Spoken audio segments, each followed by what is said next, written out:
to help them strip it away.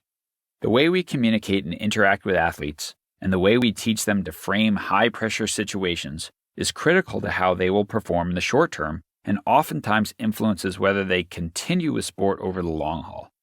Before we can strip away that interference, it is probably good to understand why it exists in the first place and how the body's emotional responses to situations contribute to reduced performance. How humans react to stressful situations. Whenever humans encounter a situation that they perceive as a threat, or one with potentially negative consequences, it activates the sympathetic nervous system. You may have heard this called your fight or flight response. That threat can be the rattlesnake slithering across your foot, or it could be your boss coming down the hall looking for a report you failed to file. For athletes, it is often the approach of an important competition or event, or a moment in the match, such as trying to score the winning penalty kick in a World Cup shootout, or make a free throw in basketball with 1 second remaining and the game on the line. The brain has a physiological response to perceived threats called arousal, which is actually a positive thing.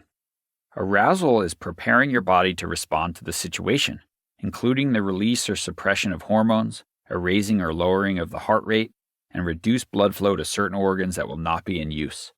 We have all felt this arousal state, either through butterflies in our stomach, sweaty palms, or even nervous shaking during a big moment. Along with our physiological arousal, our brain has an emotional response to threats. Since they happen at the same time, we often think they are one and the same, but they are not.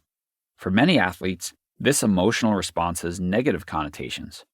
Remember the rider and elephant in chapter 14?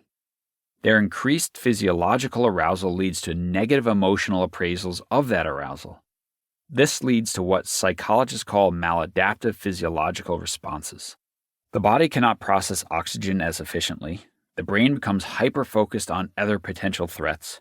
You suffer a reduction in working memory, and of course, performance is diminished. You become so hyper-focused on the negative potential threat that you lose sight of other opportunities.